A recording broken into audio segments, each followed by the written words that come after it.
Universidad Católica de Chile Televisión presenta la entrevista de Raquel Correa.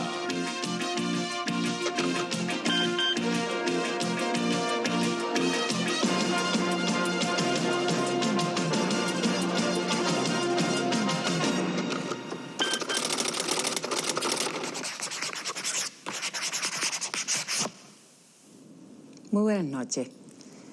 Recién terminó la película Se hará justicia y muchos en el país desde hace tiempo se preguntan, ¿se hará justicia? De eso vamos a conversar hoy con el ministro Francisco Cumplido. El ministro de Hacienda, Alejandro Fox, haya dicho que a él le tocó bailar con la fea. Usted, que le ha tocado ser el ministro de Justicia en este tiempo de derechos humanos, de presos políticos, de toma de cárceles, ¿con quién diría que le tocó bailar? Yo creo que realmente los ministros de un gobierno de transición tienen una función muy distinta de lo que es en un gobierno normal u ordinario. Yo sabía con quién tenía que bailar y en consecuencia me preparé para eso. Pero en la práctica, ¿qué es más difícil, cree usted? ¿Manejar la economía para que exista desarrollo y justicia social o manejar el tema de los derechos humanos? Yo creo que todos los problemas en un gabinete de transición son tan importantes, unos y otros, y todos difíciles. Como hombre de derecho que usted ha sido toda su vida, ¿cuál es su juicio respecto a la justicia chilena? Yo siempre lo he manifestado, creo que la justicia chilena pasa por una crisis, entendiendo por crisis un momento en el cual a partir de él se puede construir algo nuevo y que la ciudadanía recupere la confianza en la administración de justicia, lo que es absolutamente necesario para que haya Estado de Derecho y haya democracia. Pero cuando el presidente Elwin, a comienzos de su gobierno, dijo que había crisis en la justicia chilena, hubo un gran escándalo. ¿Usted piensa que la justicia es eficiente, ineficiente, que es demasiado lenta, que es demasiado cara? ¿Esas son sus críticas? Yo creo que la justicia chilena es lenta. Hay una gran acumulación de procesos, hay un gran atraso. Y me parece que para poder juzgarla hay que hacer una distinción entre lo que son los procesos ordinarios, en los cuales la justicia chilena tiene un ganado prestigio de competencia y capacidad, y la situación derivada de algunos procesos políticos en los cuales la justicia chilena ha sido cuestionada. ¿Cuál es su juicio? ¿También la cuestiona? Mi juicio es de que podía haber hecho más en estos procesos políticos de lo que se ha hecho. ¿Se refiere a que no fue lo suficientemente diligente en Yo creo defensa que de derechos podía humanos? haber tomado opciones que habrían evitado muchos problemas de los cuales hoy tenemos. Por ejemplo, en materia de recursos de amparo, haber hecho uso de las facultades que le confiere la ley de traer a su presencia a un procesado o de constituir ministros en visita en las cárceles donde las personas están recluidas. Yo creo que eso habría evitado muchos de los problemas que hoy tenemos. Ministro Cumplido, ¿pero usted piensa que fundamentalmente son problemas de los códigos de nuestra legislatura o son problemas de los hombres que tienen que hacer la justicia? Yo creo que es un problema profundo, creo que es un problema de formación de los abogados. O sea, la solución, en mi opinión, parte de reforma en los sistemas de enseñanza. Nosotros hemos estado gravitando profundamente en nuestra formación un positivismo jurídico excesivo. Demasiado legalista para el entendimiento del público. En realidad, y eso ha llevado a que la gente piense, los que participan en el proceso de la cultura jurídica, que hay que administrar la justicia y no hacer justicia. A mí muchos de los magistrados me han dicho, pero ministro, ¿de qué se queja usted? ¿Por qué no cambia las leyes? Nosotros aplicamos las leyes. Exacto, eso es lo que yo estoy representando. Yo creo que para hacer justicia va mucho más allá. En el caso particular, ellos tienen la flexibilidad de interpretar las leyes y aplicar al caso concreto una justicia que les satisfaga a ellos, sobre todo a las personas que son beneficiarias de esa justicia, ¿no? En cuanto a la justicia militar, ¿usted está por un pronto cambio en ese sentido? Yo estoy en una actitud de limitar crítica su respecto jurisdicción a la justicia militar, lo he expresado públicamente. Creo que la justicia militar está destinada por su propia especialidad a juzgar a los militares por delitos militares. Creo que no solo en el gobierno militar, sino desde antes, se le han otorgado competencias que no corresponden, lo que llaman los autores las competencias impropias, y el nombre es muy ilustrativo, es impropio. Ustedes tienen en estudio una cantidad de proyectos para reformar la justicia, para modernizarla. ¿La idea es democratizarla, ministro? Depende de lo que se entiende por democratizar. O sea, si se trata de que la justicia se inspire en los valores democráticos, me parece muy bien. Si la idea es simplemente de elegir a los jueces por votación popular, no me parece. ¿Con o sin acuerdo de los ministros del Poder Judicial está haciendo usted constitucionalmente este intento? es con oyéndolos, porque el que define es el poder constituyente y el poder legislativo. Hace poco la Corte Suprema hizo un fallo en que prácticamente determinó que realmente no se podía volver a investigar temas que caían dentro de la amnistía. Y usted cuestionó ese fallo y fue considerado que usted se estaba saliendo de la Constitución y... Bueno, yo creo que desbordando he defendido durante toda mi vida el Estado de Derecho y no creo que sea esta la oportunidad por estar detentando un poder parcial salirme del Estado de Derecho. Soy muy cuidadoso en esto. Sí, pero eso apuntaba a que cada poder es separado y el Ejecutivo no tiene ningún derecho a criticar. A ver, hágase cargo de esa crítica. Con calma. Lo que el Ejecutivo no puede hacer es revivir un proceso ya terminado. No puede resolver un proceso pendiente y no puede dictar sus propios fundamentos respecto de un proceso. Pero el Ejecutivo es un poder político y en consecuencia tiene que hacer una evaluación de todos los actos políticos o no que se realizan en el país para tomar sus propias decisiones. Y como el Ejecutivo tiene facultades de iniciativa para reformas constitucionales, para reformas legales, yo para poder dictar o proponer un proyecto de ley interpretativa tengo que naturalmente evaluar la sentencia en los tribunales. Además, en aquella oportunidad yo fui muy prudente porque dije hechos solamente. La Corte Suprema hizo tal cosa en tal año, tal cosa en tal otra y tal cosa ahora. Nada más. Que había una aparente contradicción, usted lo dijo.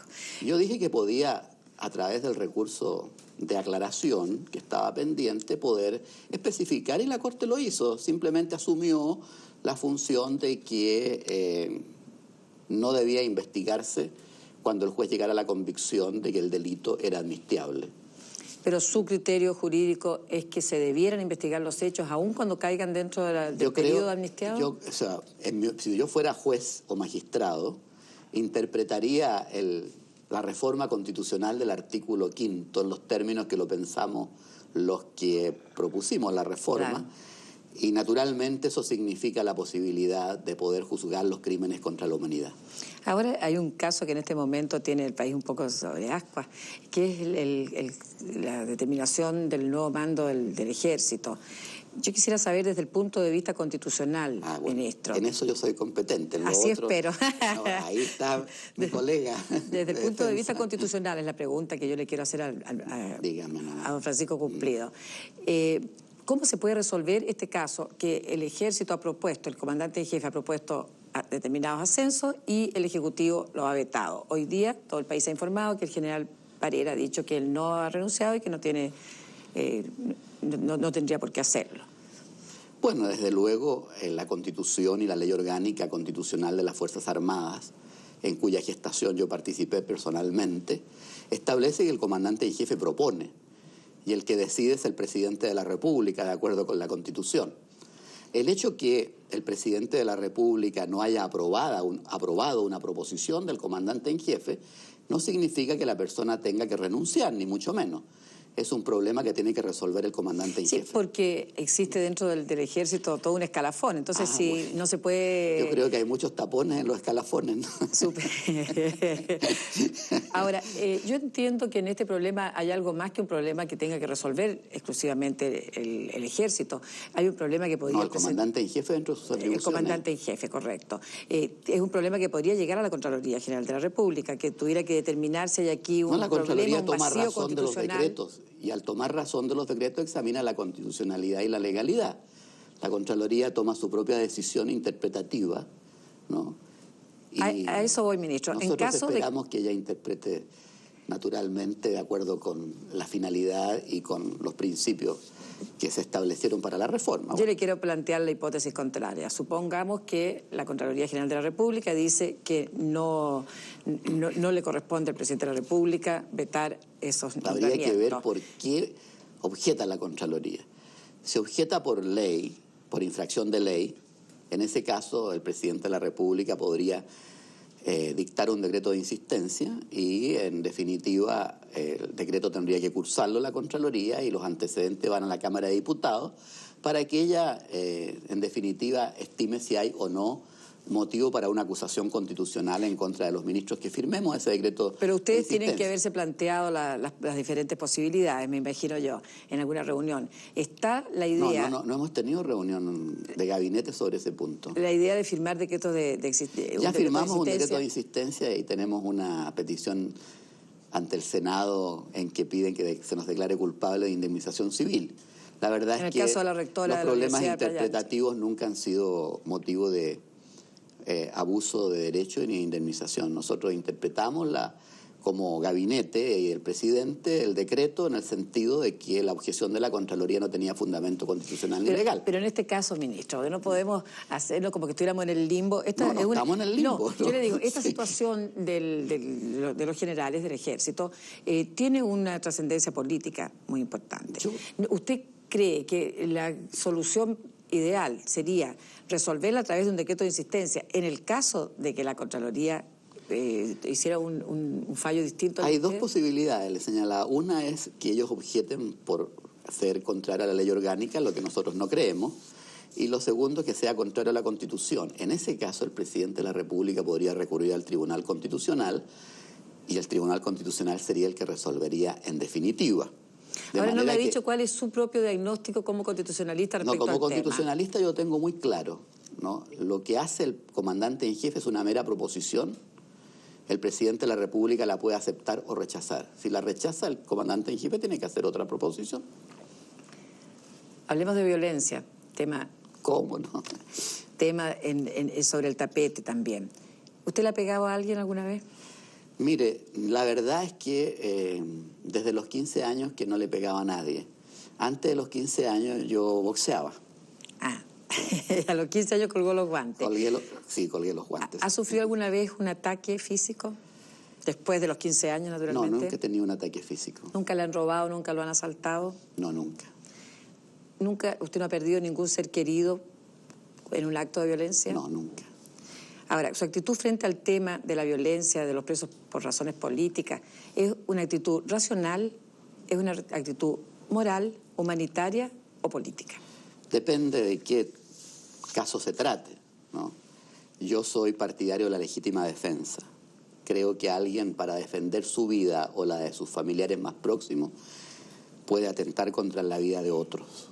Fuera de la legítima defensa... La defensa propia, que es claro, no creo que sea justificable atentar contra la vida de una persona. Ese es mi criterio. ¿Su criterio es aplicable también a razones políticas? A todos los aspectos. O sea, yo no hago distinciones. Sin embargo, creo que el que ha incurrido en violencia debe ser juzgado correctamente por un tribunal independiente, con la debida defensa y ser condenado a una pena proporcional. Es un mínimo derecho humano. Y además yo creo que uno tiene que tener consideraciones humanitarias respecto de las personas. Ahora, en el ámbito político, ¿piensa usted que hay veces en que se puede justificar o explicar actos de violencia? Evidentemente que en doctrina se puede justificar la rebelión armada, y eso tanto en la doctrina filosófica como en la doctrina de la Iglesia, ¿no? Eso en casos muy bien tienen determinados. Que darse los requisitos, por supuesto, ¿no? Los requisitos en caso contrario, yo no la acepto, la rechazo.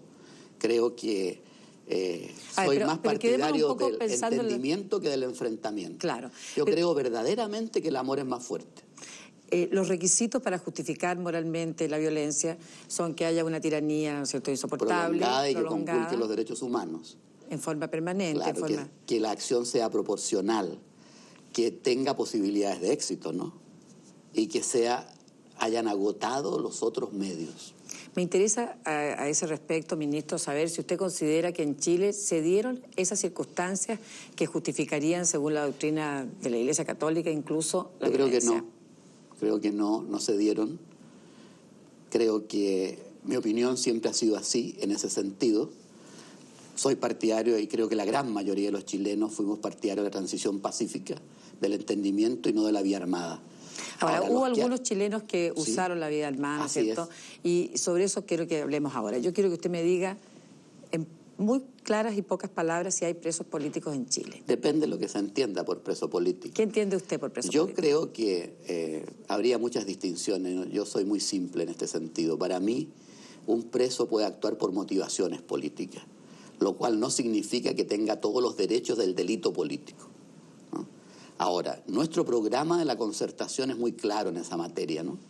Nosotros tenemos la obligación de indultar particularmente a todas estas personas que hayan actuado o delinquido por motivos políticos, siempre que no hayan cometido homicidio, ni lesiones gravísimas, ni secuestro de niños.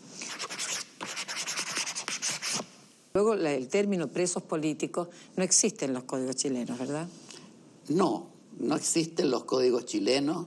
Hay una gran disparidad de criterios en la doctrina y en el derecho comparado. Por eso que uno tiene que asimilar a lo que es. Y lo que nosotros encontramos es algo que el gobierno anterior, ¿no?, le dio un tratamiento especial, que eran 480 y tantos presos, de los cuales se fugaron en el gobierno anterior 50 o 40 y tantos, ¿no?, y que han ido disminuyendo, y en este momento hay 227 presos recluidos. 227. Antes de llegar a los presos recluidos, yo quería insistir un poco en esto porque usted ha adoptado la definición de presos políticos como quienes cometen delitos por sus ideas, No, que es en el fondo sí. es la definición que hace Amnesty International, ¿verdad? No usando violencia, es lo que agrega Amnesty International. Yo estoy totalmente de acuerdo. No con usando eso. violencia. No usando violencia. Entonces, el programa de la concertación va un poquito más allá, ¿no? Entonces, estos casos de 227 casos que van quedando, de los 449, más o menos 480, me dice Claro, usted. 485 eran, ¿no? Ya, cuando asumió el gobierno. No, cuando asumimos nosotros ya quedaban 300, cerca de 400. Ya, habría que contarlos, ¿eh? No, si nosotros tenemos claro que no están recluidos. Sí. En todo caso, de esos 227, porque la idea original fue que se iba a liberar a los que llamaron presos de conciencia, que eran las personas no que... ese es el programa de la concertación. El programa de la concertación es el derecho a, o sea, el compromiso del presidente de indultar a los presos políticos que no hayan incurrido en homicidio, lesiones gravísimas y secuestro de menores. De este grupo, que el gobierno anterior le había dado una calidad, lo llamaba subversivo, no recuerdo bien en la... Pero ustedes hacían un distingo entre el preso político de conciencia y el preso político de violencia. No, eso lo hicieron los periodistas, no el programa de la concertación. Ya, pero usted no hace un distingo, el propio presidente de la República hizo un distingo entre quienes habían, por ejemplo, retornado al país ilegalmente y quienes Evidente, habían... ese es un preso de conciencia o un preso que no ha incurrido ni en homicidio, ni en lesiones gravísimas, ni en secuestro de menores. Pero en la práctica, estos días el propio presidente de la República ha dicho que terminará indultando también a quienes él considere en conciencia si se le entregan los instrumentos. El presidente ha sido muy claro en el sentido que analizará cada caso particularmente, y eso es muy importante. ¿Por qué es muy importante analizar cada caso? Porque el indulto particular es particular, en consecuencia cada caso hay que analizarlo. Entonces puede ser que una persona haya estado recluida durante muchos años, haya sido torturada, haya sido violada, haya tenido tratos inhumanos y degradantes, ¿no?, y haya confesado después de largas incomunicaciones. Yo creo que cualquiera persona que tenga una conciencia recta tendría en cuenta esos antecedentes para los efectos de resolver. En otros casos, a lo mejor, menos. Por eso, cada caso hay que analizarlo particularmente, y eso es lo que dijo el presidente. Me interesa mucho porque en el momento de tomar decisiones, naturalmente, el presidente de la República se aconseja con su ministro de Justicia, que está más cerca del tema. La verdad es que entre la subsecretaria Martita Werner y yo le proponemos al presidente los indultos, y él los estudia acuciosamente. Por eso yo le quiero preguntar, ministro, usted, llegado el caso, ¿aconsejará al presidente o recomendará el indulto para autores de asesinatos, de secuestros? Depende del caso concreto. Depende de los móviles, las circunstancias del delito, la situación que ha tenido esa persona en el sistema carcelario, ¿no?, para yo decir si hay que indultarlo totalmente, si hay que rebajarle la pena, si no hay que indultarlo o si hay que concederle una pena, la conmutación de la pena por otra pena. Muy corrientemente se plantea como ejemplos típicos los asesinos o quienes participaron en lo del Melocotón, donde murieron 5 escoltas del general Pinochet. ¿Usted aconsejaría la libertad para ellos? ¿Sabe el problema que tenemos en estas materias?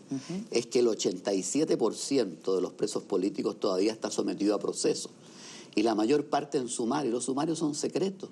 Y mientras uno no conozca los antecedentes efectivos dentro de los aspectos que le he señalado, móviles, circunstancias, etcétera, no puede dar una opinión seria. Pero hay unas opiniones que sí se pueden dar, uno piensa en principio, por lo menos todo el mundo discute respecto a estas cosas. He sabido que un grupo de personas que están detenidas en la cárcel han hecho circular una lista con 20 personajes públicos a los cuales prácticamente han sentenciado a muerte. De esas 20 personas ya han muerto 4. ¿Usted a esas personas que están en esa actitud de amenaza aconsejaría, con todos esos factores que usted enumeró y que son de tipo humano, yo tengo la obligación indulto? de proponer soluciones que den seguridad a la población, a la comunidad, y den una solución equitativa para el preso también. Entonces tengo soluciones posibles. Basili Carrillo, que es uno de los líderes de los presos políticos, que tiene una petición de pena en su contra de unos 30 años, él dice que es inocente, que no participó en el atentado del general Pinochet. Por eso que no tenemos que esperar el resultado del proceso. Correcto, pero él ha dicho que con las leyes cumplidas, o sea, con sus leyes, se nos quiere juzgar en Estado de Derecho, pero como vulgares delincuentes. El problema es un problema semántico. Ellos se entienden prisioneros. Y la distinción entre el delincuente y el prisionero está motivada por justamente el móvil que ellos han seguido. Ellos dicen, nosotros fuimos combatientes contra una dictadura que cometió todas estas atrocidades que hemos tenido y que hemos visto, ¿no? En consecuencia, nosotros somos prisioneros y no delincuentes. Es su criterio, ¿no? No es el criterio de la legislación actual, por supuesto. A mí lo que me interesa es saber cuál es el suyo. Yo creo que deben ser juzgados de acuerdo con un proceso justo, racional, con una buena defensa, con todos los medios necesarios para que ellos puedan, si son inocentes, acreditarlo, sino que el juez acredite su culpabilidad y se convenza que son culpables y que se le aplique una pena racional y proporcional por un tribunal independiente. Pero lo que usted está diciendo ahora, ministro, se contradice con el eslogan que se ha estado repitiendo y que incluso en cierta manera lo creó el propio gobierno, al decir que para Navidad estarán libres todos los presos políticos. En Chile. En Chile, naturalmente. Ese era el propósito. Sí, pero un propósito que se ha reiterado hace poco y ya estamos en noviembre. Para Navidad falta un mes y medio. No puede uno vaticinar cuál van a ser el resultado de los procedimientos posteriores. Es un propósito y los propósitos se pueden cumplir o no. Nosotros haremos un esfuerzo para que esas personas, vuelvo a repetirles, ¿no? Algunas queden en libertad inmediata, otras tengan un juicio justo y otras puedan cumplir una pena alternativa. ¿Extrañamiento? Puede ¿Ese ser. tipo de pena? Puede ser. ¿Qué otra pena alternativa? Puede ser libertad propondría? vigilada, depende. Entre tanto, ¿seguirá tolerando el gobierno que los familiares de los llamados o conocidos como presos políticos se tomen las cárceles, se tomen la cárcel pública? No se han tomado la cárcel. Ellos han permanecido en el lugar de visitas, ¿no? Entonces yo tengo... ¿Durante días? 3 días máximo. Tengo una opción.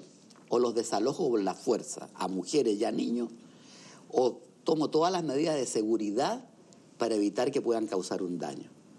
Yo prefiero la segunda. No me importa que sea considerada como una imagen de debilidad, pero yo no voy a apalear ni matar niños y mujeres por tener una imagen de fortaleza, bajo ningún respecto.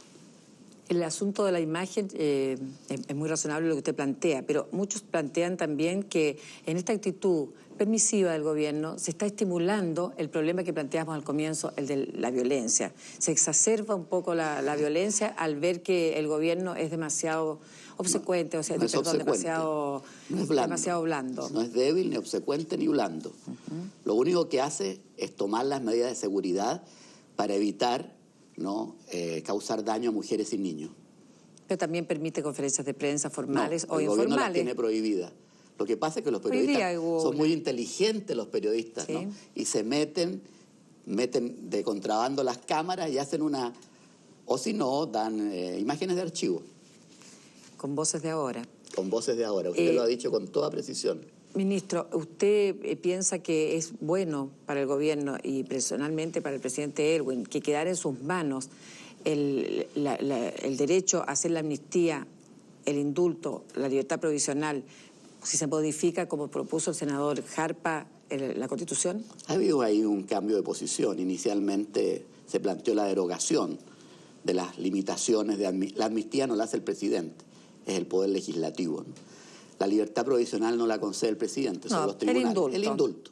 ¿No? El indulto para casos en que, según el artículo 9 ahora está prohibido darlo, ¿no es cierto? Ha sido una prerrogativa del presidente. Sí, pero según la Constitución, ahora, exacto. Si se levanta la limitación, yo tengo la absoluta seguridad de que el presidente Elwin va a examinar caso por caso y va a actuar en conciencia como siempre lo ha hecho. Sin duda, pero ¿no cree usted que eso puede significar un costo político muy serio en el supuesto de que el presidente pudiese equivocarse y darle esa gracia a personas que pudieran... En los indultos siempre hay la posibilidad de reincidencia, estadísticamente en un porcentaje. En todos los indultos, en las leyes de amnistía, de manera que yo prefiero correr ese riesgo antes de cometer una injusticia. Yo le agradezco mucho, ministro, su presencia esta noche, que viene llegando de Valparaíso. Usted estaba muy cansado ahora y mañana tiene que volver a Valparaíso, ¿verdad? Sí, mañana tengo que volver a Valparaíso porque se vota en general la ley que refuerza los derechos humanos de las personas en Chile. Yo le agradezco mucho, ministro. Gracias y a ustedes. a usted. Buenas noches y hasta la próxima semana. Universidad Católica de Chile Televisión presentó la entrevista de Raquel Correa.